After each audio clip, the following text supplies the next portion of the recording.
प्रणाम। मैं हूं हिमांशु द्विवेदी और स्वागत है आपका हमारी खास पेशकश चर्चा में। चर्चा के तहत आज हमारा विषय काफी संवेदनशील है क्योंकि ये 140 करोड़ भारतवासियों के साथ जुड़ा हुआ इसलिए है क्योंकि ईरान, इजराइल और अमेरिका के बीच जो तनातनी है उसके चलते सबसे ज्यादा प्रभाव जो पड़ा वो पड़ा है तेल की आपूर्ति पर, गैस की आपूर्ति पर, अर्थात ईंधन पर, ऊर्जा पर। तमाम देश इस संकट के चलते दबाव के दौर से गुजर रहे हैं। ये संकट 28 फरवरी से है। 28 फरवरी से जो ये संकट चला आ रहा है उस संकट का प्रभाव अब भारत में महसूस हो। भारत में अब महसूस होने की वजह यह है कि 4 मई को 5 राज्यों के चुनाव परिणाम खत्म हुए और तमाम विश्लेषक इस अनुमान के साथ थे कि 4 मई के बाद देखना तेल कंपनियां धड़ाधड़ अपने दाम बढ़ाएंगी। अनुमान गलत नहीं निकल रहा। तेल कंपनियां एक साथ दाम बढ़ाने के स्थान पर दिन गुजरने के साथ दाम क्रमबद्ध तरीके से बढ़ा रहे हैं। आज सुबह जब लोगों की नींद खुली तो चौथी बार उन्होंने इन दामों को बढ़ा हुआ पाया। पेट्रोल के संदर्भ में ₹2.71, डीजल के संदर्भ में ₹2.61 दाम बढ़ गया। ये चौथी बार है। अब इस दाम बढ़ोतरी का असर आम आदमी पर पड़ना तय है क्योंकि जब पेट्रोल डीजल के दाम बढ़ते हैं तो केवल और केवल आपके स्कूटर, आपकी कार या आपके ट्रक पर इसका असर नहीं पड़ता। इसका असर पड़ता है आपके रोजमर्रा जिंदगी पर क्योंकि इसके चलते माल ढुलाई महंगी हो जाती है, यातायात महंगा हो जाता है और तमाम सामान जो उपभोक्ताओं का रोजमर्रा के लिए होता है उसके दाम बढ़ जाते हैं। अब लोग इसी अंदेशे के साथ आशंका से सहमत हैं। बाजार के संदर्भ में खबरें आ रही हैं कि अर्थव्यवस्था खासे दबाव में, तमाम दुकानदार बाजार में पैसा न होने की शिकायत कर रहे हैं। तो कुल मिलाकर ऐसे संकट पर विस्तार से बात करना जरूरी हो जाता है। जरूरी इसलिए हो जाता है कि सत्तारूढ़ दल से जुड़े हुए लोग बताते हैं कि इसमें परेशानी की क्या बात है और इसमें मोदी सरकार से सवाल किस लिए किया जा रहा है। यह संकट वैश्विक स्तर पर है। विश्व स्तर पर जब तमाम लोग इससे प्रभावित हैं तो हम प्रभावित कैसे नहीं होंगे। वहीं दूसरी ओर राहुल गांधी समेत विपक्ष इस बात के लिए मौजूदा केंद्र सरकार को आड़े हाथों ले रहा है कि हमने पहले ही अंदेशा जताया था, पर यह सरकार बेखबर रही। यह सरकार एक तरफ दावा करती है कि हमारी अर्थव्यवस्था बहुत मजबूत है और छोटे से झटके लगते हैं तो पत्तों की तरीके से कांपने लगती है। तो आज हम इसी पर बात करेंगे। सत्ता पक्ष और विपक्ष की तो अपनी बात है, पर इससे इतर आम उपभोक्ता और अर्थशास्त्री आने वाले समय को क्या लेकर सोच रहे हैं ये जानने में भी हमारी दिलचस्पी। तो आज इस पर बात करते हैं। हमारे साथ इस गंभीर विषय पर बातचीत का हिस्सा बनने के लिए 4 खास मेहमान हैं। हमारे साथ देवयानी खान खोजे हैं, भारतीय जनता पार्टी की सुदीप प्रवक्ता हैं, वो हमारे साथ हैं। हमारे साथ प्रताप भानु शर्मा जी हैं, भारतीय राष्ट्रीय कांग्रेस का बड़ा विचारवान और वरिष्ठ चेहरा है। हमारे साथ अजय सिंह जी अध्यक्ष हैं पेट्रोल डीजल डीलर्स एसोसिएशन के और साथ साथ जाने माने अर्थशास्त्री डॉक्टर चरण सिंह जी भी हमारे साथ इस चर्चा के लिए मौजूद। चर्चा की शुरुआत देवयानी जी से करते हैं क्योंकि उम्मीद भी उनकी पार्टी से, सवाल भी उनकी पार्टी से। तो देवयानी जी, क्या हुआ? युद्ध तो ईरान, इजराइल और अमेरिका के बीच चल रहा है। हम लोग परेशान क्यों हो रहे हैं? भारत में थोड़ी कुछ हुआ है जो दाम बढ़ाए जा रहे हैं। थोड़ा आपसे रोशनी मिले, चल क्या रहा? युद्ध अमेरिका और ईरान में हो रहा है, लेकिन इसके कारण सारा का सारा विश्व प्रभावित हुआ है। हमारा तेल बाहर से आता है और हमारा पूरा तेल पहले ईरान से आता था, रशिया से आता था। अभी प्रॉब्लम यह है कि हॉर्मुज जो कैनल है वो बंद हो चुकी है, तेल वापस हमारे यहाँ नहीं आ रहा है। देयर इज अ शॉर्टेज है ऑयल का। उसके कारण सब लोग विश्व भर में प्रॉब्लम को फेस कर रहे हैं। हमको भी इस प्रॉब्लम को फेस करना पड़ेगा, कोई चॉइस नहीं है। कोई जानबूझकर किसी भी चीज की, पेट्रोल की या डीजल की प्राइसेस नहीं बढ़ाई जा रही। हम हेल्पलेस है इस चीज के लिए। थोड़े दिन के बाद एक बार युद्ध थम जाएगा, चीजें नॉर्मल हो जाएगी। हम मतलब कोई भारत कोई एक ही देश। एक मिनट देवानी जी, थोड़ा इस पे बुनियादी तौर पर जाते हैं। वो हमें प्रधानमंत्री जी का भाषण याद आ रहा है। वो पंडित जवाहरलाल नेहरू की इस बात पर आलोचना कर रहे थे। वो पंडित जवाहरलाल नेहरू ने तकरीबन 50-60 साल पहले ये कहा था कि अगर उत्तर कोरिया और दक्षिण कोरिया के बीच युद्ध होता है तो उसका फर्क हम पर भी पड़ता है। और ईरान, इजराइल और अमेरिका के बीच में युद्ध हो रहा है और आप बोल रहे हैं कि फर्क हम पर भी पड़ता है। नेहरू जी का तो आप लोग गलत बता रहे थे कि वो हमको बहका रहे थे, अब आप यही दलील दे रहे हैं। एक दूसरा, युद्ध तो 28 फरवरी से शुरू हो गया, ये प्रभाव 4 मई के बाद क्यों पड़ रहा है? हमारी गलती हो गई क्या? हमारा दुर्भाग्य है कि इस समय पर कोई चुनाव नहीं है। अगर पंजाब, उत्तर प्रदेश, उत्तराखंड में अगर जुलाई अगस्त में चुनाव हो रहा होता तो देश की 140 करोड़ जनता बड़ी राहत के साथ अपना जीवन गुजार रही होती, क्योंकि आप लोग कुछ ना कुछ तो कर लेते। आखिरकार हमने इस युद्ध के रहते हुए मार्च अप्रैल ठीक ठाक ही गुजार लिया था। नहीं, उसका एक कारण एक और भी है। कारण उसका एक ये भी है कि उस समय सरकार ने ये भी सोचा होगा कि यदि युद्ध खत्म हो जाता है तो जरूरत नहीं पड़ेगी कि हमको पेट्रोल और डीजल के भाव बढ़ाने पड़ेंगे। वो जरूरत हमको उस समय उनको लगा होगा कि नहीं पड़ेगी, लेकिन ये युद्ध खत्म नहीं हुआ। ये रीजन है ना। अभी ऑपोजिशन वाले ये बात जरूर बोलेंगे कि भाई आपने चुनाव का ये था, वो सब ठीक है, लेकिन ये भी तो एक कारण है ना। हो सकता है यदि युद्ध बीच में ही खत्म हो जाता था तो पेट्रोल डीजल किसके भी भाव नहीं बढ़ते थे ना। मतलब युद्ध उन्होंने आपका चुनाव खत्म होने से पहले खत्म नहीं किया, इसलिए हमें परेशानी जा रही है। अगर उन्होंने भारत के 5 राज्यों के चुनाव के साथ अपना मसला भी निपटा लिया होता देवयानी जी, तो ना आपको दिक्कत जाती ना हमको दिक्कत जाती। ऐसा इसमें आपको मैं एक बात बताएं, देश विदेश मतलब विश्व भर की कोई भी इकोनॉमी इससे अफेक्टेड है। हम लोग अकेले नहीं है इसमें। और हमें ऐसा लगता है कि इस समय सारे एक साथ मिलजुट कर इस प्रॉब्लम को सॉल्व करेंगे। अभी युद्ध तो कंटिन्यूस तो नहीं चलेगा ना, खत्म भी होगा। चलिए, तो जो आप बार बार इस बात पर दलील दे रही कि दुनिया के लिए संकट है, हमारे लिए ही नहीं है, वहां का फर्क हम पर भी पड़ता है, तो अब तो मानने के लिए तैयार है ना कि नेहरू जी हमेशा गलत नहीं होते थे। नेहरू जी ने अगर उस समय पर यह कहा था कि साउथ कोरिया दक्षिण कोरिया के बीच में युद्ध होगा तो उसका असर हम पर भी पड़ेगा, तो देवयानी जी मानती है कि हाँ, उन्होंने एक बुद्धिमत्तापूर्ण बात कही थी। वो वाकई एक जानकार व्यक्ति थे, वो एक दूरदर्शी नेता थे। अभी भी कह रहे हैं नहीं उनकी बात गलत थी, पर अब हम जो कह रहे हैं वो सही है। नहीं, ऐसे नहीं बात, हम ऐसी बात नहीं कर रहे। हम ये बोल रहे हैं कि दुनिया की सारी इकोनॉमी इससे अफेक्टेड है, हम कोई आइसोलेशन में नहीं है। और हमारे यहाँ तो पेट्रोल बनता नहीं है, ऑयल बनता नहीं है, क्रूड ऑयल हमारा मैन्युफैक्चर होता नहीं है, हमारे पास ऑयल वेल्स नहीं है, तो हम क्या करेंगे? हमारा बाहर से ही आता है, तो हमको इंटरनेशनल कॉस्ट। अच्छा, एक बात बताइए देवानी, बीच में एक दौर ऐसा आया था जब तेल बहुत सस्ता हुआ था, तब तो आपने हमें उसका लाभ नहीं मिलने दिया था। तब तो सरकार ने तुरंत एक्साइज ड्यूटी बढ़ा ली थी, अपना खजाना भरा, हमारी जेब को तो राहत नहीं मिली। और बेतहाशा तरीके से बढ़ाई ड्यूटी, 30-30 रुपए तक बढ़ा ले गए थे आप। अब जब तेल थोड़ा सा महंगा हुआ तो सरकार उस बोझ को वहन क्यों नहीं कर लेती? सरकार सब्सिडी क्यों नहीं देती? सरकार तो अभी भी वसूली कर रही है, 10 रुपए घटाई है, पर अभी भी सरकार ड्यूटी से पैसा कमा रही है। सरकार ने 2 महीने बोझ उठाया आपका ना हिमांशु जी।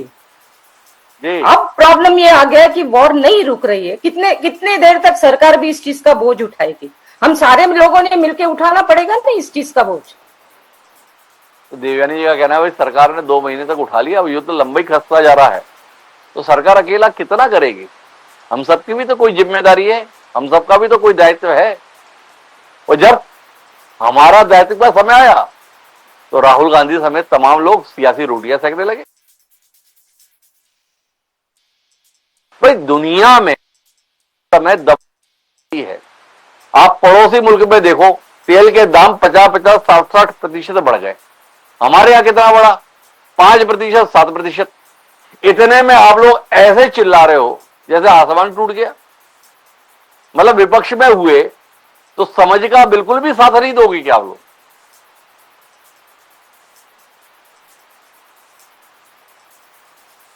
डॉक्टर हिमांशु साहब, जी मैं सुन रहा था हमारी बहन जी को, विपक्ष की बहन जी कह रही थी पूरे इस महंगाई का और तेल का जो संकट है उसका ठीकरा जी दूसरे देशों पर या ईरान अमेरिका के युद्ध पर थोप रही है।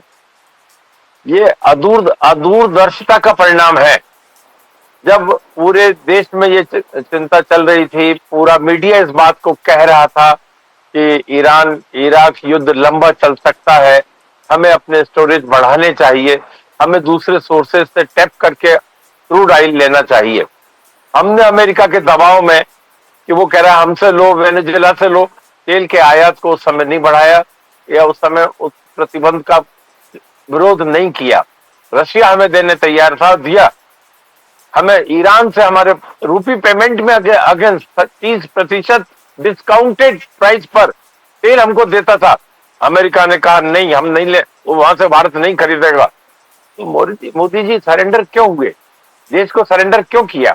यदि इन्होंने पार्लियामेंट में कहा है, on the floor of house, prime minister ने कहा है कोई कमी नहीं है, कोई कीमत नहीं बढ़ेगी, पर्याप्त तो भंडार है, घबराने की जरूरत नहीं है। यदि आप देखेंगे उस समय पार्लियामेंट के स्पीच इन दोनों के, पेट्रोलियम मंत्री के और प्रधानमंत्री मोदी जी के, उनने यही कहा था। आज देखिए डीजल, पेट्रोल, सीएनजी, एलपीजी, दूध, दही, पनीर, सब्जियां, किस बेतहाशा एक आम आदमी का जीना मुश्किल हो गया। ये यदि पहले से प्लानिंग करके रखते, चाइना में तो प्राइस नहीं बढ़ी, आसपास के देशों को, क्या मुल्कों के आप बता रहे हो, उसने स्टोरेज करके रखा 6 महीने का क्रूड ऑयल लेके। हमारी रिफाइनरों ने क्रूड ऑयल लेकर एक्सपोर्ट किया यूरोप के लिए, चाहे वो अडानी की हो, अंबानी की हो, किसी की भी रही, चाहे इंडियन ऑयल की हो। हमारे यहाँ 20 मिलियन टन प्रति वर्ष रिफाइनिंग कैपेसिटी की बड़ी बड़ी 8-10 रिफाइनरियां हैं। हम उस समय स्टोरेज क्यों नहीं कर सकते थे?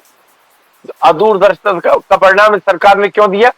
झूठे झांसे क्यों देते रहिए कि अब पे पर्याप्त भंडार है, कोई चिंता की आवश्यकता नहीं है। और ईरान से और रशिया से जब हमें तेल मिल रहा था, उससे क्यों रोका गया? ठीक है, हार्मोज से दिक्कत आई, ये सबको सामने परेशानी है, पर इतना क्रूशियल स्थिति नहीं होती। आज देखिए डीजल, खाद, पेट्रोल, एलपीजी, सीएनजी, सबका इफेक्ट है। 2 रुपये अमूल्य। थोड़ा मुद्दे पर आते हैं। आपने 2-3 बातें कही हैं। एक तो आपने बताया कि ये सरकार दूरदर्शी नहीं है, इसने पर्याप्त भंडार नहीं किया। ये पर्याप्त भंडार का आशय क्या है? मतलब कितने साल का भंडार रखना चाहिए अपने को, थोड़ा पता चले। आप कितने दूरदर्शी हो? आपने अपने घर में कितने हजार लीटर डीजल और पेट्रोल रखा हुआ है कि दाम बढ़ रहे हैं, देगा नहीं जी तो अदूरदर्शी है, तो वो तो बड़े दाम वो अपनी गाड़ी में आज ही तेल डलवाएं। आप कितने महीने तक अपनी गाड़ी में तेल नहीं डलवाओगे प्रताप भानु जी? थोड़ा हमें भी तो पता चले ना। और राहुल गांधी आपके नेताजी, उन्होंने कितने हजार लीटर, कितने गैलन अपने घर में रखा हुआ है कि भाई मेरे को तो नहीं भरवाना पड़ेगा। दूरदर्शिता की बात है ना, तो थोड़ा पता चले आपसे। एक ये अमेरिका, यूरोप के तमाम देश, ये भी बिल्कुल अदूरदर्शी हैं। वहां पर दाम तकरीबन 1.5 गुने और 2 गुने हो गए, उनमें भी अकल नहीं थी। तो कुल मिलाकर सब एक जगह पे खड़े हैं। एक तो आपसे ये जानना है कि दूरदर्शिता से आपका आशय क्या है इसके संदर्भ में, या आप मानते हैं कि अगर दुनिया में कुछ घटता है तो आपके प्रथम आराध्यों में से एक पंडित जवाहरलाल नेहरू ने कहा था कि अगर कहीं भी कुछ घटेगा तो उसका प्रभाव भारत पर भी पड़ेगा। तो जब पंडित जवाहरलाल नेहरू ने ये बात 60 साल पहले हम लोगों को समझाई, तो वो बात अगर आज क्रियान्वित हो रही है तो परेशानी की बात क्या है भाई? है संकट दुनिया में, प्रभाव पड़ेगा। प्रभाव हमारे पास सबसे कमतर है अभी तक, चाहे चुनाव ही कारण सही या चुनाव के बाद भी सही। तो फिर इतनी हाय है किस लिए? क्योंकि इसका असर आम जनता पर हो रहा है। दैनिक उपयोग की चीजें सभी महंगी हो गई हैं। पेट्रोल, डीजल, आप देखो कि आज ब्लैक में बिक रही है सिलेंडर 1500-1600 रुपए का सिलेंडर, जो 800-900 का होना चाहिए। 10 साल में 350 का सिलेंडर 1000 का हो गया, और आप 1500 का डोमेस्टिक सिलेंडर मार्केट में मिल रहा है। इस तरह चिंता का विषय तो है। आप अमेरिका में कीमत बढ़ रही है, उसकी तुलना भारत से कैसे कर सकते हैं? हम थोड़ी युद्ध में इन्वॉल्व थे। अमेरिका का तो अस्त्र शस्त्र प्रशासन ईरान से लड़ रहा था, अटैक कर दिया था, आक्रमण। प्रताप, मुझे याद आता है वो 91 के समय पर वो हमला किया था जब सद्दाम हुसैन ने कुवैत के संदर्भ में 6 या 7 रुपए का पेट्रोल था, आप लोगों की सरकार थी, सीधे 10 रुपए का हो गया था। 30% की वृद्धि, 40% की वृद्धि आप लोगों ने की थी। ये देवयानी जी की पार्टी की सरकार के रहते हमारे हिस्से में वृद्धि अभी तक 5-7% तक आई है। आपसे तो ठीक ही संभाल रहे हैं, क्या कहते हो आप? ठीक इसलिए नहीं संभाल रहे हैं, उस समय 60% हम स्वदेशी उत्पादन करते, 40% स्वदेशी उत्पादन होता था ऑयल का, और 65% हम करीब इंपोर्ट करते थे उस समय की। यदि आप बात करें तो तुलना नहीं कर सकते। आज 90% आयातित है, 10% हम अपने यहाँ हमने उत्पादन क्यों नहीं बढ़ाया 10-15 वर्षों में? प्रताप जी, आप एक तो कंफ्यूज हो गए। आपने बताया उस समय 35% हमारा उत्पादन था, 65% हम आयात करते थे। जब मात्र 65% आयात करते थे तब भी आपने कीमतें 30 से 40% बढ़ा दी थी पेट्रोल डीजल की, और अब तो हम 90% आयात करते हैं। इसके बाद भी कीमतें कितनी बढ़ी हैं? 5%, 7%। तो असल लूट किसने मचाई? असल हम पे दबाव किसने डाला? कांग्रेस की सरकार रहते हुए, नरसिम्हा राव जी के रहते हुए, या मोदी जी और भाजपा के रहते हुए? मोदी जी और भाजपा के रहते हुए ही लूट हुई है। आपने स्वयं कह दिया कि जब $50-60 प्रति बैरल अंतर्राष्ट्रीय बाजार में था, तब ये 90 और 100 क्यों बिक रहा था डीजल और पेट्रोल? उस समय घटकर 60 पे आ जाना चाहिए थे 2014 के भाव पर, क्यों नहीं आया? क्योंकि वो उन्होंने जो एक्साइज ड्यूटी बढ़ाई, करीब उससे 2.5-3 लाख करोड़ रुपया कमाए सरकार ने, जो कुशन इकट्ठा किया। ठीक है, ऐसा बना लेना चाहिए, पर आज उस सरप्लस को जनता के हित में उपयोग करना चाहिए था।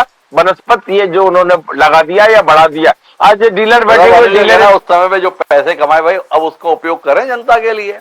उस समय ठीक ठाक पैसा कमा के बैठे हैं, तो इस समय पे जनता के लिए खर्च करें। दलील है, इसमें आगे बात करेंगे चरण सिंह जी से हम।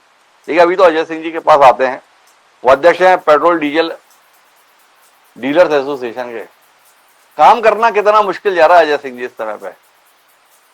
लोग गाड़ी में तेल डलवाने के लिए आ रहे हैं, या टंकियों में, ड्रमों में, बैरल में तेल लेने के लिए आ रहे हैं। देखिए, जो हमारी डिमांड है, निश्चित है डिमांड तो बड़ी है, क्योंकि हर आदमी आजकल सोशल मीडिया पर एक्टिव है। तो एक्टिव होने से वो देखता है कि अगर पाकिस्तान में लाइन लगी है तो बहुत आया है, वो 40% के आसपास आया है, बट उस रेशो में हमें कंपनी से सप्लाई नहीं मिल रहा है। अब रेट की हम बात करें तो रेट की, आपने अभी अमेरिका का कहा था, वहाँ डायनेमिक प्राइसिंग है। कुछ दिन हमारे यहाँ भी डायनेमिक प्राइसिंग रही, क्योंकि शुद्ध रूप से डीजल जो है, डीजल और पेट्रोल का भाव का राजनीतिकरण है। कोई भी सरकार हो, भाजपा हो या कांग्रेस हो, वो अपने मतलब से रेट बढ़ाती है और नुकसान कंपनियों को होता है। क्योंकि कंपनियां जो है, आज पहले $70 में बैरल ले रही थी, अब 110 में ले रही है। रेट बढ़ने से 40%, अभी रेट कितने बढ़े हैं? 7 या 8%। तो अगर डायनेमिक प्राइसिंग होती, बिल्कुल कंपनियां भी नुकसान नहीं उठाती और पब्लिक को भी फर्क नहीं पड़ता, क्योंकि रोजाना सुबह और शाम रेट चेंज होते। पब्लिक को लीटर से मतलब होता है, पब्लिक रेट पे नहीं जाती। अब अचानक आप रेट बढ़ाते हैं तो गवर्नमेंट कोई भी हो, हमने तो ऐसी भी गवर्नमेंट देखी जिसमें प्याज अगर 100 रुपए हो गया तो चेंज हो गई। तो ये सरकार को सोचना चाहिए कि इसको रेट से ना जोड़े, इसको डायनेमिक प्राइसिंग करें तो कहीं कोई दिक्कत नहीं है। तो फिर कोई दिक्कत नहीं है, डायनेमिक प्राइसिंग ना होने से सारी दिक्कत है, ये अजय सिंह जी का कहना है। अजय सिंह जी का ये भी कहना है कि डिमांड ज्यादा है, लेकिन तेल कंपनियों से उन्हें सप्लाई नहीं मिल रही है, इसलिए उन्हें परेशानी से जाना पड़ता है। पर अजय सिंह जी ने बताया कि तेल कंपनियों को बड़ा नुकसान हो रहा है ये डायनेमिक प्राइसिंग ना होने के कारण। तो अब चरण सिंह जी आपसे बात करने के लिए मेरे पास ठीक ठाक कारण मौजूद है और ठीक ठाक सवाल मौजूद है। पूरे देश में मीडिया में ये बड़ी चर्चा है, तेल कंपनियां बड़े नुकसान के दौर से गुजर रही हैं। वो पेट्रोलियम मंत्री ने भी बताया करीब 1000 करोड़ रुपए का नुकसान हमको हो रहा है हर रोज तेल कंपनियों को, मतलब। पर क्या है, अभी भी कुछ कुछ चीजें पारदर्शिता के तो सामने आ जाती हैं। अब वो कंपनियों को अपनी बैलेंस शीट जो है हर क्वार्टर में घोषित करने पड़ते हैं, अपने आंकड़े, तिमाही। तो तिमाही का आंकड़ा आया, ये जो तेल कंपनियां बड़े नुकसान के दौर से गुजर रही हैं, नुकसान के दौर से गुजरते गुजरते इन तेल कंपनियों में 3 तेल कंपनियों ने, Indian oil, Bharat petroleum, Hindustan petroleum ने एक क्वार्टर में ही, मतलब 1 जनवरी 2026 से 31 मार्च 2026 19,000 करोड़ से ऊपर का मुनाफा कमाया। यह है नुकसान जिसके लिए पूरा देश है हलाका। साल भर की बात करें, तेल के दाम तो ऐसे ही घूम रहे थे। 1,37,000 करोड़ का मुनाफा है इन 3 कंपनियों के पास। थोड़ा समझाओ ना चरण सिंह जी, ये इतने मुनाफे में नुकसान कैसे दिखता है? और चुनाव के समय पे नुकसान नहीं दिखता, लेकिन चुनाव के बाद नुकसान बहुत दिखता है। तो बतौर अर्थशास्त्री आप हमें समझाओ कि वो कैसे मैनेजमेंट होता है जिसमें चुनाव के समय पे दाम बढ़ाने की जरूरत नहीं पड़ती, पर चुनाव खत्म होते ही सरकारों को लगता है अब दाम बढ़ाना बड़ा जरूरी है, नहीं तो बड़ी दिक्कत हो जाएगी देश को। तो चरण सिंह जी, हमारी दुविधा को जरा सुलझाइए ना, आप जैसा कुशाग्र अर्थशास्त्री मौजूद है, थोड़ा समझाएगा। 2 बातें कहनी चाहूंगा। आप ठीक कह रहे हैं, मैं अर्थशास्त्री भी हूं, पर आपको पता है कि मैं IIM बेंगलोर में पढ़ाता भी रहा हूं और अभी भी पढ़ाता हूं किसी न किसी IIM में। तो एक अध्यापक होने के नाते भी आपसे कुछ शेयर करना चाहूंगा। देखिए, इम्तिहान से पहले कई बार परिवार में कुछ ऐसी बात हो जाती है, आप चाहते हैं कि मेरे बच्चे को, विद्यार्थी जो है, उसे अभी ना कहूं, जब एग्जाम हो जाएगा तब बता दूंगा, नहीं तो एग्जाम पे थोड़ा असर पड़ सकता है। हम लोग अपने पारिवारिक जीवन में भी तो ऐसे ही करते हैं। तो कोई भी नेता हो, कोई भी पार्टी हो, आप भी अगर पार्टी में होते, मैं अगर पार्टी में होता, मैं भी सोचता कि हाँ थोड़ी दिक्कत आ रही है, तो थोड़ा इस टाइम पे ये खबर को थोड़ा रोक लेते हैं। और एक बात तो सच्ची है, मैंने खुद लेख लिखा था, जैसे ही ये फरवरी के महीने में लड़ाई शुरू हुई थी, तो मैंने खुद लेख लिखा था कि इसका ज्यादा असर नहीं पड़ेगा, क्योंकि जल्दी में ही ये समाप्त हो जाएगी। ईरान, इजराइल और अमेरिका के सामने नहीं खड़ा हो सकता है, ये जल्दी से खत्म हो जाएगा, तेल वापस अपने $70 पर बैरल की रेट पे आ जाएगा।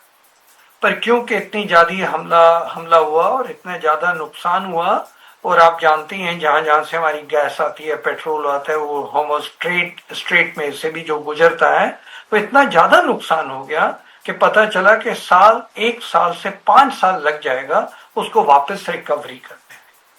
अभी जब स्थिति इतनी गंभीर हो गई और दिख रहा है कि ये छोटा हमला नहीं था, ना ही ये कोई शॉर्ट टर्म था, ये मीडियम से लॉन्ग टर्म जा सकता है, तो कोई भी सरकार हो, किसी भी पार्टी की सरकार हो, उसे बड़ा अलग नजरिए से पूरा कुछ देखना पड़ेगा।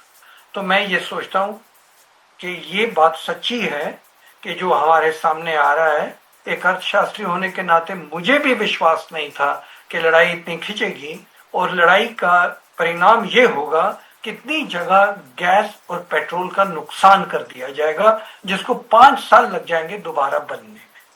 एक तो बात ये रही। आपने जो ऑयल कंपनीज की बात की, और जब इन्होंने कहा कि आप उसको डायनेमिक प्राइसिंग क्यों नहीं करते हैं, तो आप जानते हैं कि ईज ऑफ डूइंग बिजनेस में अगर आप डायनेमिक प्राइसिंग करेंगे तो तेल के भाव रोज बढ़ेंगे। अमेरिका में भी आज तेल के भाव डबल हुए पड़े हैं, और हमारी अपनी अगर बैरल्स आप देखें तो जैसे आपको पता है $70 पर बैरल से $111 पर बैरल पर गया है। जो करेक्शन अभी तक हुई है, ये 4 बार में करेक्शन हुई है, आप ठीक कह रहे हैं, सिर्फ 7 से 8% हुई है, जबकि मुझे लगता है कि ये करेक्शन को ज्यादा एग्रेसिवली करना चाहिए था और बता देना चाहिए था जनता को कि देखो, आप अगर जो आंकड़े इंडियन ऑयल कॉर्पोरेशन और हिंदुस्तान पेट्रोलियम के बता रहे हैं, टोटल आप $1 लाख आप बता रहे हैं कितने 1000 करोड़ का हमारे पास बफर पड़ा हुआ है, वो अगर आप कंपैरेटिव पिक्चर खींचे पूरे वर्ष की, तो कोई बहुत सॉलिड बफर नहीं है।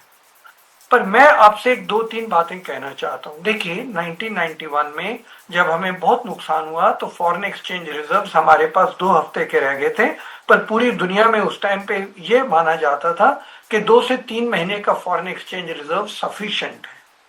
हमने हमारे देश में किसी भी पार्टी की, मैं कहता हूं गलती नहीं मैं कहूंगा, और सब पार्टियों को सोचना चाहिए था कि हमारे पास तेल के जो भंडार हैं वो थोड़े कम है, हमें उनको अभी भी उनको बढ़ाना है। और ये बात याद रखिए, जो भी जब भी आप रिजर्व रखते हैं उसका कीमत चुकानी पड़ती है। फॉरेन एक्सचेंज रिजर्व अगर अभी हम 10 महीने का रख रहे हैं तो उसकी हम कीमत चुकाते हैं। उसी तरीके अब समझ में आ गया कि ऑयल के रिजर्व भी हमें रखने पड़ेंगे, हम वल्नरेबल हैं, तो हमें उनको अभी से बढ़ाना शुरू करना है। दूसरी बात, देखिए मैं विदेशों में भी पढ़ा हूं, अपने देश में भी पढ़ा हूं। यहाँ मेरा कहना ये, और मैं आज से नहीं 10 साल से कह रहा हूं कि मैं अफोर्ड कर सकता हूं, क्योंकि मैं IIM बेंगलोर का प्रोफेसर हूं, मेरी तनख्वाह इतनी है कि मैं कीमती पेट्रोल अफोर्ड कर सकता हूं अकेले कार में जाने का। क्या देश अफोर्ड कर सकता है? देश नहीं कर सकता है। अगर मैंने वापस अपने देश में आके सोचा है यहीं आके बसना है, तो मुझे देश को प्रायोरिटी देनी, अपने आप को नहीं। इसलिए कार पुलिंग होनी चाहिए, पब्लिक ट्रांसपोर्ट यूज होना चाहिए। अब अगर 7%, 8% से आप ऑयल का रेट बढ़ाएंगे, कार पुलिंग की तरफ आप लोगों को नहीं डालेंगे। इसलिए मैं तो चाहता हूं कि कभी कभी पिता को बच्चे को डांटना भी पड़ता है, और मैं तो उस दौर से गुजरा हूं जब चाटा भी खाया है। उसी तरीके अर्थव्यवस्था में अगर आज आप 30% रेट बढ़ा दें, कह के दुनिया में डबल प्राइस हो गया है, सबकी आंखों के सामने है। हमारा अपना बैरल देख लीजिए 70 से 111 हो गया है, 30% रेट बढ़ रहा है। आप देखेंगे कार पुलिंग बढ़ जाएगी, आप देखेंगे पब्लिक ट्रांसपोर्ट यूजेज शुरू हो जाएगी, क्योंकि हम आस्ते आस्ते आस्ते बढ़ाते हैं, ये सब चीजें नहीं होती हैं। और मेरे विचार में जब 10 साल पहले हमें कारपूलिंग, विदेशों में कारपूलिंग कितनी ज्यादा होती है, पब्लिक ट्रांसपोर्ट कितनी ज्यादा लोग यूज करते हैं। मैं खुद में गया हूं, जो बंबई की ट्रेन से ज्यादा उसके अंदर धक्का मुक्की चल रही होती है। तो हमें इन दो चीजों को जोड़ देना है, कारपूलिंग को और पब्लिक ट्रांसपोर्ट को। तीसरी बात, एक बार कर दीजिए, आपने बात तो बहुत अच्छी कही, पर थोड़ा राजनीतिकों के संदर्भ में तो अपनी ईमानदार बात कही है ना। आपने डायनेमिक प्राइसिंग के संदर्भ में बात कही। वो धर्मेंद्र प्रधान जो है पेट्रोलियम मंत्री होते थे, उन्होंने बताया था कि रोज पेट्रोल डीजल के दाम बदलेंगे। क्यों बदलेंगे? बोले डीजल का जब अंतर्राष्ट्रीय स्तर पर दाम घटता है तो हम चाहते हैं कि हमारे देशवासियों को, हमारे उपभोक्ताओं को उसका तुरंत लाभ मिले। तो बाद में पता चला कि ये तो नुकसान का सौदा हो जाएगा। तो जब सरकार को बढ़ाने होते हैं तो बढ़ा देती है। जब अंतर्राष्ट्रीय स्तर पर तेल के दाम घटते हैं तो सरकार दाम घटाने के स्थान पर ड्यूटी बढ़ाने के विकल्प को चुनती है। एक तो इस पर बताइए कि सरकारें अपने ही देशवासियों के साथ इस तरीके का खिलवाड़ क्यों करती हैं? एक तो आपसे ये समझना। दूसरा, बतौर अर्थशास्त्री आपसे समझना, भाई ये सरकार तो बता दी कि ये आर्थिक दृष्टि से साहसिक फैसले लेती है, सही फैसले लेती है। फैसले क्या लिए जा रहे हैं? 10 दिन में 4 बार दाम बढ़ाए गए। अब खबर तो हमारे पास ये है कि इस समय पर पेट्रोल डीजल अंतर्राष्ट्रीय स्तर पर $70 में मिल रहा है, पर आज भी दाम बढ़ा दिए गए। तो ये जो चरणबद्ध तरीके से 90 पैसे, 2 रुपए, 3 रुपए बार बार बढ़ाए जा रहे हैं, ये कहानी क्या है? और ये बतौर अर्थशास्त्री आप सही मान रहे हैं, गलत मान रहे हैं? थोड़ा ये भी तो पता चले, फिर हमें सुविधा रहेगी देवयानी जी से बात करने में, उनकी सरकार सही फैसले ले रही है, गलत फैसले ले रही है। एक अर्थशास्त्री होने के नाते और एक विचारवान होने के नाते दो अलग अलग पहलू मैं आपके सामने रखूंगा। आप इतने अच्छे मूल विषय पे चर्चा कर रहे हैं। एक अर्थशास्त्री होने के नाते मैं कहूंगा कि डायनामिक प्राइसिंग सबसे बढ़िया है, पर क्योंकि वो इतना डिस्टर्ब कर देगी इकोनॉमी को, और प्राइसिंग से तेल का प्राइस हर चीज में एंटर करता है, ट्रांसपोर्ट के थ्रू हर चीज के प्रोडक्ट में उसका प्राइस एंटर करता है। क्या मैं अपने अचार की डिब्बी का लेबल रोज चेंज कर सकूंगा?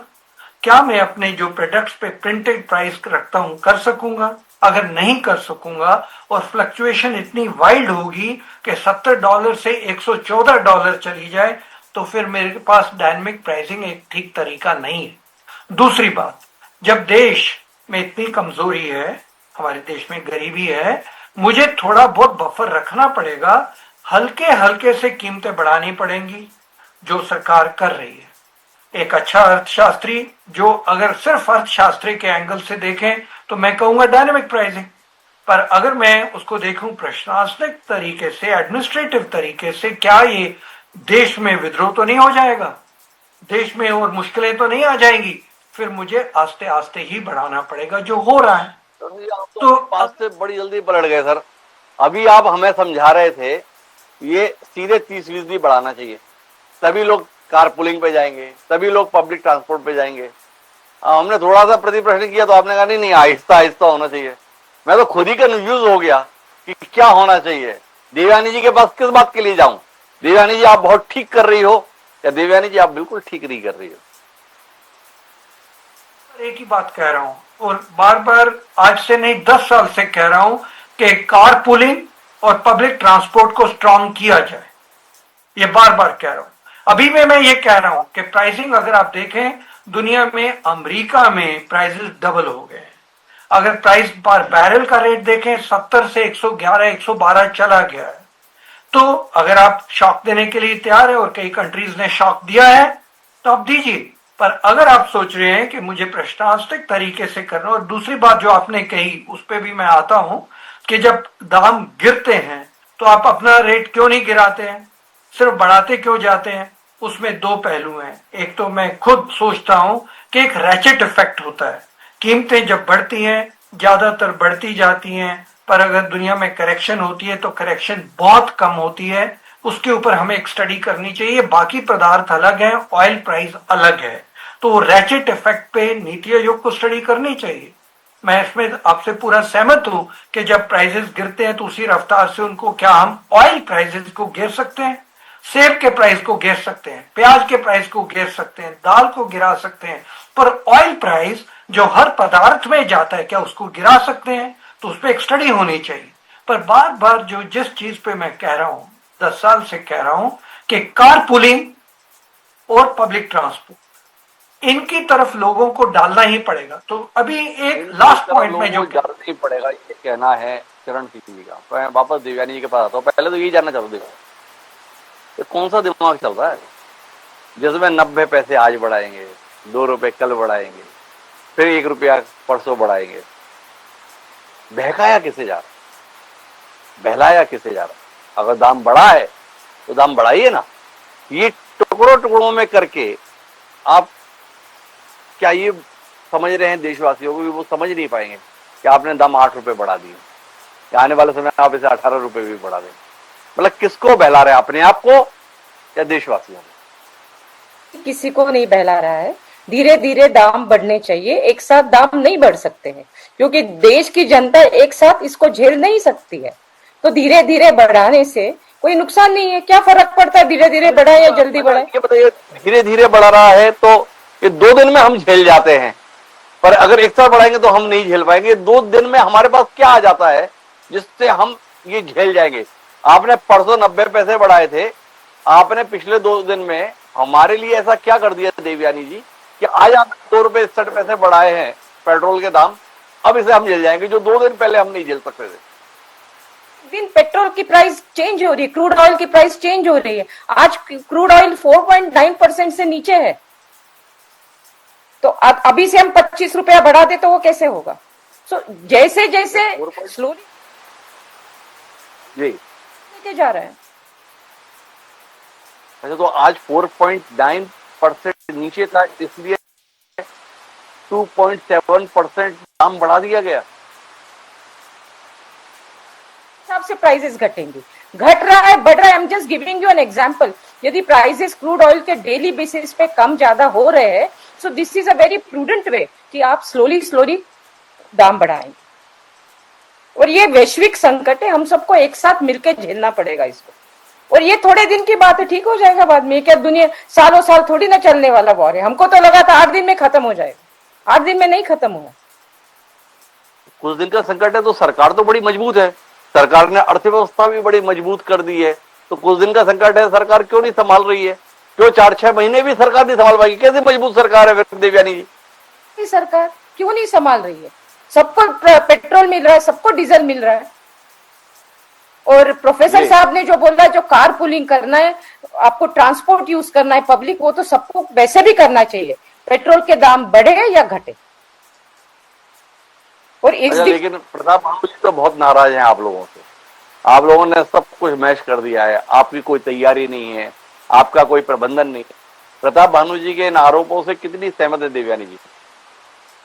आई डिडंट गेट यू, क्या बोल रहे हैं आप, फिर से बोलिए। मैंने कहा प्रताप भानु शर्मा जी जो हमारे साथ है, बहुत वरिष्ठ राजनेता हैं, कई बार के सांसद हैं, कांग्रेस पार्टी के बड़े नेता हैं, उनका कहना है कि आप लोगों के पास में कोई विजन वगैरह नहीं था, आपके पास कोई तैयारी नहीं थी, आपने भंडारण नहीं किया, आपने देश में तेल का उत्पादन नहीं बढ़ाया, आपने कुछ नहीं किया, इसके कारण से इतना कुछ हम लोगों को झेलना पड़ रहा। क्या कहती हैं देवयानी? तो विपक्ष के हैं, बुजुर्ग है, लेकिन इस देश के 140 करोड़ लोगों की राय 140 करोड़ अलग अलग हो सकती है, उनका ये विचार हो सकता है, लेकिन ये जरूरी नहीं है कि जो उनका विचार है उसमें पूरी सच्चाई है। हो सकता है उसमें कुछ सच्चाई हो सकता है उसमें कुछ सच्चाई नहीं हो, लेकिन आज की तारीख में यदि सरकार धीरे धीरे पेट्रोल के रेट्स बढ़ा रही है तो वो ठीक काम कर। प्रताप भानु जी बता रहे थे आप लोग सरेंडर कर दिए, वो रशिया हमें सस्ता तेल देता है, उसे खरीदने के संदर्भ में आप अमेरिका के दबाव में आ गए, ईरान से तेल आपने जो है डिस्काउंट पे लेना छोड़ दिया। कितनी सच्चाई है इन बातों में देवयानी? हिमांशु जी, ऑपोजिशन बोलेगा, लेकिन वस्तुतः स्थिति जो है वो सरकार झेल रही है। सरकार को मालूम है कि क्या करना है और क्या नहीं करना है।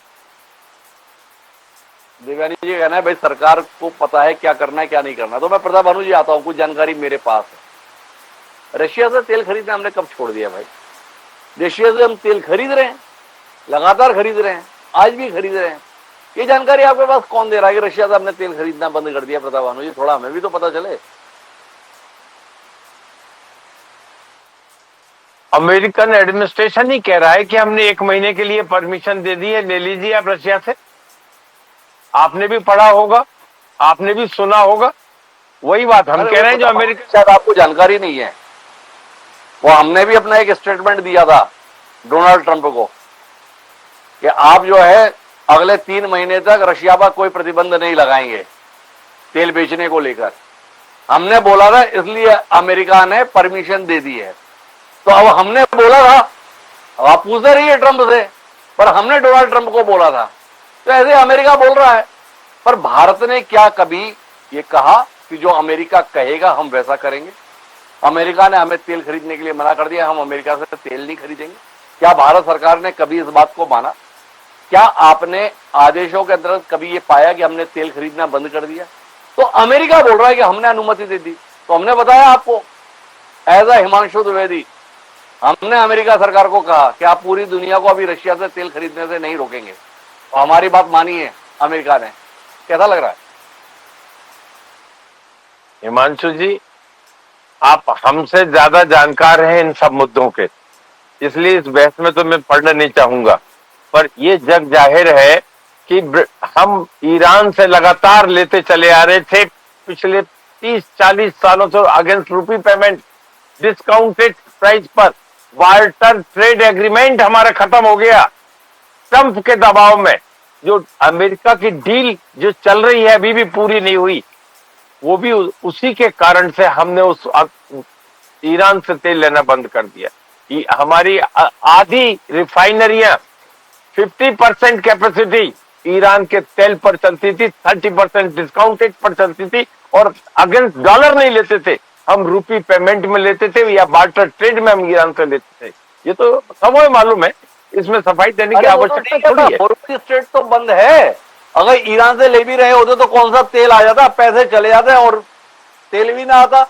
भाई दुनिया को नहीं मिल रहा समय तो ईरान का तेल समुद्र में बह रहा है। ये तो आप ईरान का account state bank of India में रहता है, पैसा चला नहीं जाता, और वो क्रेडिट मिलती है 180 डेज की, 180 दिन पे वो हमको दे देंगे, इसके बाद फिर वो डेबिट करते हैं।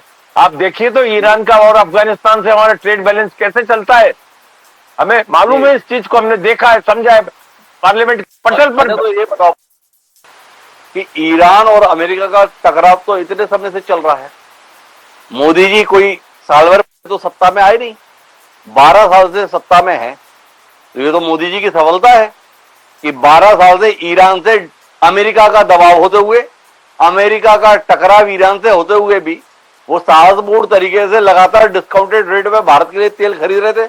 आपने इसकी तो कभी तारीफ नहीं की। आज तेल लेना रोका, आप बहुत परेशान हो गए।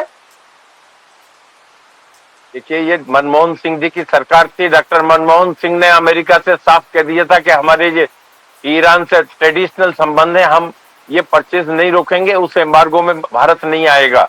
और वो लगातार मनमोहन सिंह जी को श्रेय जाता है, कोई इनको नहीं जाता। डॉक्टर मनमोहन सिंह जी का इतना रुतबा था, वो अमेरिका से कह सकते थे सही क्या है गलत क्या है। और मोदी तो सरेंडर होने के बाद उनसे क्या उम्मीद करते, आवाज नहीं निकलती। यस सर कह के ट्रंप की बात कह के ट्रंप की जय जयकार करते हैं, और कल ही ट्रंप ने कह दिया आई लव मोदी। कभी इन्होंने आप इसमें भी परेशान हो गए। उन्होंने बताया कि मोदी बहुत महान नेता है। क्या कहते हो आप? चाहिए ऐसे विद्वान इकोनॉमिस्ट, वर्ल्ड क्लास इकोनॉमिस्ट ने उस समय संकट के समय देश का नेतृत्व किया, मार्गदर्शन किया और एक सॉलिड अर्थव्यवस्था दी। आज तो चौपट करके रख दिया आपने। रुपया कहाँ पहुंच गया? मनमोहन सिंह के टाइम पे ये कहते थे कि जिस देश के रुपए की कीमत गिरती है वो इस देश की इज्जत गिर जाती है। 55 और 60 रुपया चल रहा था, आज 103 के पार हो गया। 103 ओके, 100 के ऊपर निकल गया। इसकी जिम्मेदारी किसकी है? हमारे इंपोर्ट बिल डबल हो गया। कैसे हो गया? इसी वजह से रुपए गिरने से हमारा ऑयल इंपोर्ट के बिल डबल हो गया। अच्छा प्रताप भानु जी, ये मोदी जी ने जब सत्ता संभाली तो रुपया था $60 के मुकाबले 60 रुपए। अब आपने बताया कि 100 को पार कर गया। जब देश आजाद हुआ था तो डॉलर और रुपया बराबर था। मोदी जी के आने से पहले तक 60 रुपए $1 के बराबर हो गए थे। वो बराबर का जो डॉलर था और जो $1 60 रुपए के बराबर हुआ, उसके लिए आप कितने शर्मिंदा हो? चलो मोदी जी से तो बात करेंगे ही, आप अपने आप में कितने शर्मसार हो? हिमांशु जी, शर्मिंदा होने की कोई बात नहीं है। 1 रुपए 8 रुपए से यदि 60 रुपए तक डॉलर पहुंचा था तो 75-70 साल में पहुंचा था। आप इस बात का जवाब दीजिए, 60 रुपए से 103 रुपए तक पहुंच गया 10 साल में। कितना? 70%, 75% गिरावट हो गई रुपये और डॉलर के एक्सचेंज में। ऐसा कभी नहीं हुआ, 70 सालों में भी नहीं हुआ। मैं ये कहना चाहूंगा। और हमारे बैठे हैं शास्त्री जी, आप इनसे पूछ लीजिए, आप उससे क्या तुलना करते हैं? इतनी चलिए प्रताप भानु जी, बाद में मत करिएगा कि चरण सिंह जी जो है ठीक बात नहीं करते। मैं आ जाऊंगा उनके पास में, लेकिन मेरे साथ में अजय सिंह जी हैं। अजय सिंह जी, इस समय मुनाफा कैसा चल रहा है आपका? प्रताप भानु जी बता रहे थे कि ब्लैक में चीजें बिक रही हैं, फिर पता चलता है कि आज आपके टैंकर में तो पता चला 10,000 लीटर 20,000 लीटर भरा हुआ है तेल। सुबह आपने जब नींद खुली तो पता चला कि 3 रुपए सरकार ने बढ़ा दिए। इस समय मुनाफा कैसे चल रहा है जैसे जी आप लोगों का? रातों रात लखपति कैसे बन रहा है? पहले की शांति है, क्योंकि अभी रेट अभी बढ़े हैं। रेट जब कम होंगे, पिछले 3 साल पहले हमें दिवाली पे तोहफा मिला था, एक पंप वाला 4.5 लाख रुपए 5 लाख रुपए से कम हुआ था। तो ये नफा नुकसान तो चलता रहता। अभी नफा इसलिए नहीं हुआ कि हमारे टैंकों में स्टॉक ही नहीं था, क्योंकि कंपनी उतना सप्लाई नहीं कर पा रही थी। लेकिन फिर भी मैं आपको बता दूं, हमारी कंपनियां पहले 28 देशों से माल लेती थी। ईरान संकट आया तो हमारी कंपनियों ने 42 देश कर लिए हैं जहां से माल आ रहा है, और वो आ रहा है इसीलिए संकट नहीं हुआ है। अगर उन देशों से एग्रीमेंट नहीं किया जाता तो आपको पेट्रोल और डीजल के लिए शायद त्राही करनी पड़ती। तो अजय सिंह जी ने बड़ी जानकारी दी प्रताप भानु जी। चरण सिंह जी के पास तो बाद में आता हूं, पर अजय सिंह जी तो सामान्य आदमी है ना, भाजपा कांग्रेस कम्युनिस्ट किसी के नहीं है। उन्होंने कहा पहले 28 देशों से ले रहे थे तेल, संकट आया, सरकार ने कदम उठाए, आजकल 42 जगह से हम लोग ले रहे हैं। क्या कहते हैं, सरकार ने कुछ किया कि नहीं किया प्रताप भानु जी? अजय सिंह जी तो वो जानकारी दे रहे हैं जो इनको कंपनी ने दी है। आज भी 26-27 देशों से ही आ रहा है देश तो क्रूड ऑयल, ये संख्या भी नहीं बढ़ी। जो नए एग्रीमेंट हुए हैं वो आने वाले समय में उसका असर दिखेगा। आप ये देखिए तो इन्होंने चरण सिंह जी ने बहुत बढ़िया बात कही, हमने बफर स्टॉक क्यों नहीं बनाया। और प्रधानमंत्री ने जो अपील अभी 15 दिन पहले करी कि कंजर्वेटिव बनिए, बचत करिए, तेल मत जलाइए, खाना मत खाइए, खाने का तेल छोड़ दीजिए, और उन्होंने ये पोलिंग करने की बात नहीं करी, उन्होंने पब्लिक सेक्टर की चीजें, पब्लिक ट्रांसपोर्ट उपयोग करने की बात नहीं करी। ये फरवरी में भी कर सकते थे यदि उन्हें सोच होता तो। 190 हवाई जहाज चुनाव प्रचार में लगाए भाजपा के मंत्रियों ने इस 5 राज्यों के चुनाव में। क्या उस समय मालूम नहीं था कि युद्ध शुरू हो गया, संकट आने वाला है। 190, it is on the record. क्या है ये अदूरदर्शिता नहीं, राजनीति, स्वार्थ की राजनीति नहीं, गरीबों पर कर्ज से लाद दिया जाए, महंगाई से लाद दिया जाए, ये कर दिया इस सरकार ने। ये तब भी कह सकते थे कि हम इसका उपयोग नहीं करेंगे, हम वाहन का उपयोग करेंगे, सरफेस ट्रांसपोर्ट से जाए और सब पूल करके जाएं। ये अपील क्यों नहीं कर सकते? ये प्रधानमंत्री का प्रधानमंत्री बताओ, आपने एक बड़ी रोचक बात कही। वो अजय सिंह जी जो बोल रहे हैं ना, वो उन्हें कंपनियों ने बताया, वो बात बोल रहे हैं कि 28 देशों की जगह 42 देशों से खरीदने लगे। पर आपने कहा कि नहीं नहीं, खरीद अभी 25-26 से रहे। तो चलो अजय सिंह जी के संदर्भ में तो आपको पता है कि उन्हें कंपनियों ने बताया कि हम 42 से खरीद रहे हैं। आपको किसने बताया कि अभी हम 26 से खरीद रहे हैं? 27 से खरीद रहे हैं। सोशल मीडिया में पढ़ लीजिए, आपके पत्रकार भाई इसका विश्लेषण दे रहे हैं, वो मैंने भी सुन लिया। मतलब सोशल मीडिया के भरोसे हो, कंपनी पर आपको भरोसा नहीं है? जो वो कहेगी वो अजय सिंह जी कह देंगे, और क्या है। ये वो एग्रीमेंट, ट्रेड एग्रीमेंट देखने थोड़ी गए अजय सिंह। तो भानु जी एक बात बताओ, आपको जो डीलर्स एसोसिएशन के अध्यक्ष हैं, पेट्रोलियम कंपनियों से सीधे जुड़े हुए हैं, उनकी बात पर भरोसा नहीं है, सोशल मीडिया पर भरोसा है। वो सोशल मीडिया इंदिरा जी के संदर्भ में, नेहरू जी के संदर्भ में पता नहीं क्या क्या बताता रहता है, उस पर भी तो भरोसा नहीं कर रहे हैं आप। देखिए वो सब चीजें जो है, जो इनका वो है, क्या कहते हैं, कौन सा मीडिया चलता है जो सबका कैरेक्टर एसोसिएशन करता रहता है बीजेपी वालों का। बीजेपी वालों का सोशल मीडिया चलता है, वो तो आइडेंटिफाइड है ऐसे लोग। परंतु से भी ईमानदार आप जैसे पत्रकार हैं जो सोशल मीडिया में डिबेट को देते हैं, अपने व्यूज रखते हैं, छोटे छोटे से अपने क्लिपिंग्स देते हैं। ऐसा नहीं है कि सब बिके हुए ही है पत्रकार, सोशल मीडिया में सब बिकी हुई स्टोरी आती हैं। जो भी पेड मीडिया चल रहा है, या जो भी जैसे हम कहते हैं कि एक क्या कोई एक लोकप्रिय शब्द है जिसका चलता रहता है, उस पर हम भरोसा नहीं करते। परंतु जो गोदी मीडिया जैसे कहते हैं, पर आप जैसे विद्वान मीडिया की बात कोई हो तो उसको विश्वास करेंगे हम। तो कुल मिलाकर प्रताप भानु जी अपनी सुविधा के अनुसार भरोसा कर लेते हैं। नहीं चरण सिंह जी, हमारा आप पर भरोसा है आखिरी दौर की बातचीत के लिए। आने वाले समय की चुनौती को लेकर आपका क्या कहना? ये दाम अभी तो हम बात कर रहे हैं 5-7% बढ़े हैं, बतौर अर्थशास्त्री आप क्या देख पा रहे हैं? ये दाम कहां तक जाने वाले हैं? सरकार का ये कदम हमारी रोजमर्रा की जिंदगी में किस प्रकार का प्रभाव डालने वाली है? केवल कार चलाना, स्कूटर चलाना महंगा होने वाला है, या कुल मिला के आपकी थाली भी महंगी होने वाली है और आपकी नींद भी अब महंगी होने वाली है? आपकी नींद भी महंगी होगी, थाली भी महंगी होगी, आपका स्कूटर वगैरह सब चलाना महंगा होगा। ये इतना आसानी से ये ठीक होने वाला नहीं है। इसका असर कम से कम 1 से 2 साल तक चलेगा। जो कंपनियां अपना हमें सप्लाई ज्यादा करके देंगी भी, पर गैस पे हमारे काफी ज्यादा चैलेंज रहेगी। हमारे पास एक ही उपाय है, और मैं सोचता हूं कि प्रधानमंत्री जी को इसको थोड़ा सख्ती से कहना चाहिए कि कारपूलिंग करिए, पब्लिक ट्रांसपोर्ट में आइए।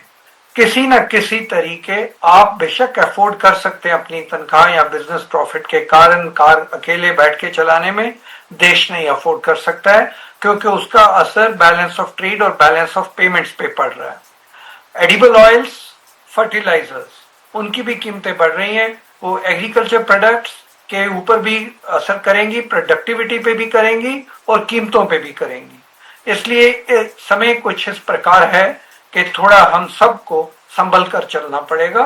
इतना आसान नहीं होगा। हमारी अपनी जो अर्थव्यवस्था है, क्योंकि पूरी दुनिया की अर्थव्यवस्था डगमगाई हुई है, हमारी भी डगमगाई हुई है। इससे आगे क्या रास्ता देखना है? इससे आगे मेरी नजर में 3 रास्ते हैं। पहला, आज के बाद हमें बफर बनाने शुरू करने पड़ेंगे। जैसे हमने फॉरेन एक्सचेंज रिजर्व्स का बफर बनाया, उसी तरीके ऑयल प्राइसेस का बफर हमें बनाना पड़ेगा।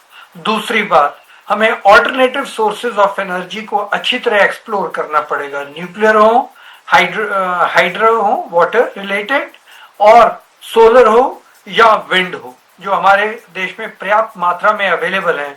हमें उन ऑल्टरनेटिव सोर्सेज को अच्छी तरह एक्सप्लोर करना पड़ेगा।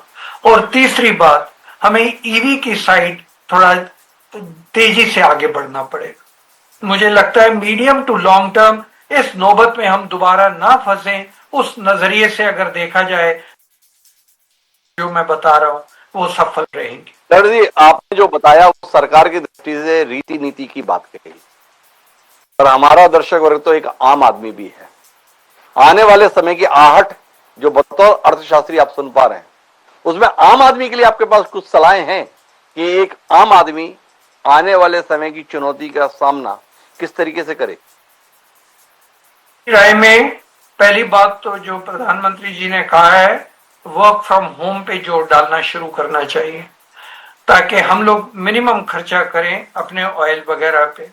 दूसरी बात, ये अच्छी बात नहीं है, एक अर्थशास्त्री होने के नाते जो मैं कहने जा रहा हूं कि अपनी कंजप्शन को थोड़ा संभल कर करें, क्योंकि आगे जिस प्रकार का दौर आ रहा है, सिर्फ आप प्राइसेस के एंगल से देख रहे हैं, मैं एआई के एंगल से भी देख रहा हूं। एआई का एंगल बहुत बुरा एंगल है, उससे काफी ज्यादा अनएम्प्लॉयमेंट हो सकती है। ये दोनों चीजें जब मिल जाती हैं तो असर आम, जैसे आप कह रहे हैं, आम नागरिक पे थोड़ा ज्यादा गंभीर पड़ सकता है। तो इसलिए खर्चा करने से पहले सोचें कि मैं कहां खर्चा कर रहा हूं। जहां जहां बचत हो सकती है उसे करिए। सरकार ने अच्छा सुझाव दिया है कि सोना अगर रोक सकते हैं तो रोक लीजिए। इन चीजों पे खर्चा करने की जगह उन चीजों पे खर्चा करिए ताकि इकॉनमी भी बनती रहे। मेरा एक सुझाव है सरकार के लिए, जिससे अनएम्प्लॉयमेंट पे असर ना पड़े।